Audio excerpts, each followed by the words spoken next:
Good morning. It's time for Precision Talk. I'm Marketing Manager Frank Olmstead with HTS Ag, and joining me, President Adam Giddens. Good morning, Adam. Morning, Frank. How's it going? It's a fantastic day. Excellent. So we're going to hop on here this morning and talk a little bit about the FAA, the Federal Aviation Association Administration. Administration. You're close. Yeah. Yeah, so the FAA, starting on April 15th, came out with some new rules.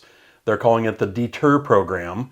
That's the Drone Expedited and Targeted Enforcement Response, for those of you that are taking notes and want to know.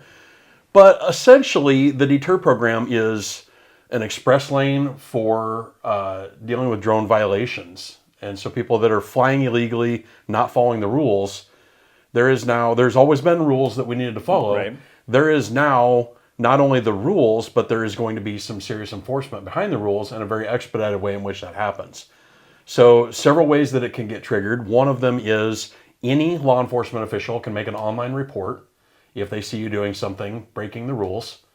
And the FAA will send you a letter and says, you broke the rules, here's your fine, and you have 10 days to pay it online through this program, or you're going to have to go to court. Oh. And so the program in and of itself, if you made an error, and the easy thing here is to pay the reduced penalty, but you're waiving your rights to any kind of appeal down the road. So that's the one stipulation of it, is if you think you may want to appeal that, you've waived that right once you pay the penalty online. But really, really important pieces to know here is that the FAA is paying attention.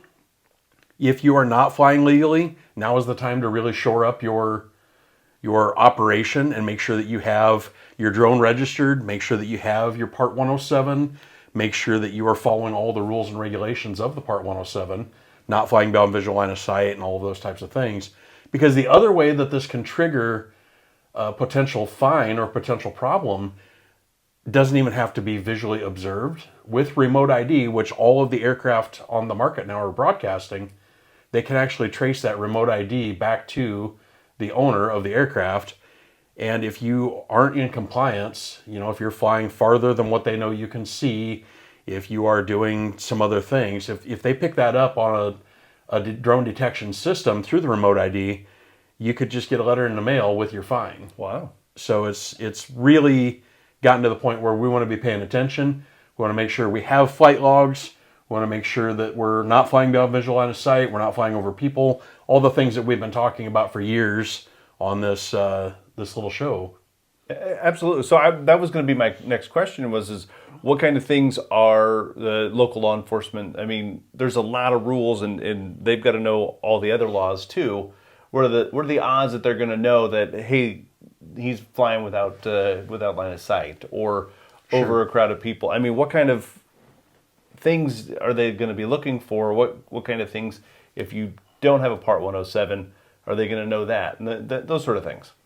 Sure. And so with or without Part 107, you have to have some type of certificate on your person when you fly. Even recreationally, you've got to have your trust certificate with you while you fly. So every drone flying, regardless of what it's for, you have to have taken some type of aeronautical knowledge test, whether it's the 107 or the trust test. You've got to have that certificate with you. So they can ask for that. And if you don't have that with you, that's a violation. A lot of the law enforcement agencies are getting drones and starting drone programs, and so they're much more aware of what the rules are. So flying beyond visual line of sight, flying over crowds or flying over people, those are probably some of the things that I think would create more of a problem and are probably things that we're going to see law enforcement starting to report and things we want to make sure we avoid. So long gone are the days of buying an aircraft from a kiosk in a mall and then just taking it outside and flying it around? That has been illegal for quite a while. There's still people that I think have gotten away with some of those types of things. But the FAA has definitely made a pretty bold statement with this DETER program in that they're ramping up enforcement. And so no longer are they just a regulatory body just pushing out the regulations. They are now going to be cracking down on them and making sure that they're enforced. Okay, so what can we do to help pilots not get those letters in the mail? Frank, I'm glad you asked. We have some classes coming up here at HTS Ag. One is if you don't have your FAA Part 107 and you need your FAA Part 107, which that is anyone that is not flying recreationally. That includes if you're flying your own fields. If you're flying for anything other than purely recreation, you have to have a Part 107. Yeah, and it just doesn't stem into the agriculture. It's Correct. real estate folks, photographers use them a lot for weddings, and there's just a construction workers. I mean, there's just roofers are using them quite a bit to get up there and inspect roofs as well. So all of those folks need to have a Part 107. Yes, even first responders. There's been some that have said, well, I'm a first responder. I don't need to get my Part 107. Actually, you do. Education, even people that are teaching about drones at schools, you have to have your Part 107 to teach to fly recreationally. And so all of those types of things are covered under Part 107. We have a class coming up, and that is a 2-day class, and that's June 4th and 5th, coming up here at the HTS Ag office in Neola. We've got registration available on our website, htsag.com/event, not events, just event. And you can sign up for the class there, learn more about it if you want to just read up on it. But even before that, June 3rd, I'm really excited about this one. You very much are. We've got an Intro to Spray Drones class, and this is free for anyone that wants to come to this class. It's happening here June 3rd. We do have limited seating availability, so it's a first come, first serve. You've got to register RSVP on our website. We're going to provide lunch. We're going to teach you about the do's and don'ts with spray drones. We're going to talk about the regulations.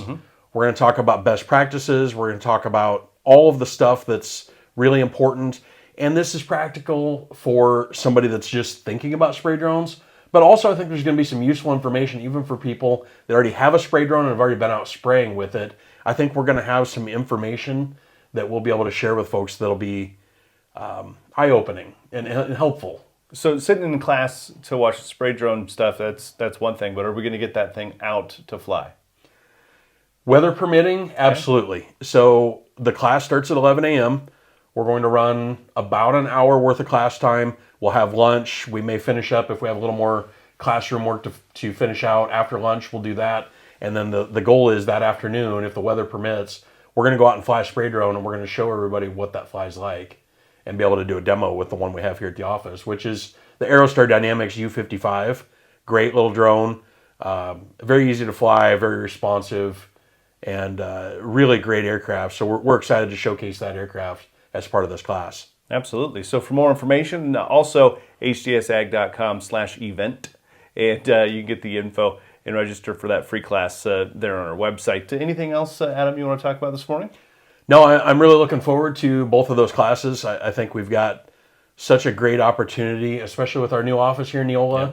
These are the first drone classes that we've offered here, and I think we're gonna have a really good turnout. Is my hopes there. So again, space is limited. We've got room for a pretty good sized group here in our new office, but I think we will more than fill that. So make sure you get signed up sooner rather than later for those classes. Absolutely. You can find more again on our website, htsag.com. You can click on the events tab or give us a call, 712-744-4468, or find us on social media at HTSAG. Thanks, Adam. Thanks, Frank.